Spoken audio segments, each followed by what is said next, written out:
السلام عليكم ورحمة الله وبركاته. صباح وناكسن داوديال halkan waa Warsan TV waxaad ku soo dhawaataan wararkii ugu waaweyn ee Soomaaliya. Baariyaasha qaramada midoobay ayaa soo gabagabeeyay baaritaankooda ku aadan in Turkiga uu ku xadgudbay cunaqabataynta caalamiga ee saaran Soomaaliya kadib markii uu keenay Soomaaliya diyaarado hubeysan oo aan la socon UN-ka sida uu sheegay Nordic Monitor. sida laga soo xigtay guddiga khubarada arrimaha Soomaaliya ee ku wargelaya xaaladda colaadeed ee Soomaaliya iyadoo la raacayo go'aankii golaha ammaanka ee qaramada midoobay. Turkiga waxaa lagu eedeeyay inuu ku xadgudbay cunaqabataynta hubka ee qaramada midoobay kadib markii Soomaaliya uu keenay diyaaradaha droniska ee Bayraktar oo hubeysan kuwaas oo ay farsameysay shirkadda ay leeyihiin qoyska madaxweynaha dalka Turkiga Recep Tayyip Erdogan.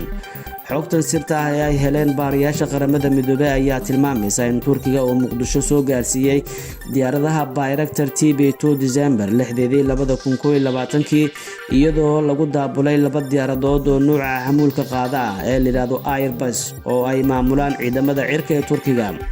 dowladda Turkiga ayaa lagu eedeeyay inay ku guuldareysatay inay u gudbiso qaramada midoobay warbixin daahfuran ka hor inta aysan dirin diyaaradahan duuliyaha lahayn, inkastoo ay xaqiiqdu tahay in qaraarka golaha ammaanka ee qaramada midoobay uu si cad u qeexayo ogolaanshiyaha ka hor inta aan wax huba la keenin Soomaaliya.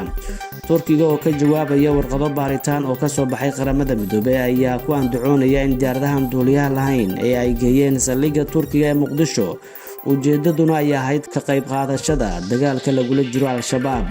warbaahinta Turkiga ayaa sheegtay in saraakiil Soomaaliya oo tababar ku soo qaatay habka loo isticmaalo diyaaradahan duuliyaha lahayn uu uga socday dalka Turkiga horaantii bishii Maarso ee sanadkii 2021. waxaa la sheegay in gacanta loo geliyay 5 diyaaradood oo kuwa aan duuliyaha lahayn taasoo caqabad ku noqotay sheekada rasmiga ee dowladda Turkiga ee ah in diyaaradahan duuliyaha lahayn ee Soomaaliya jooga loogu talagalay inay isticmaalaan ciidamada Turkiga ee Soomaaliya.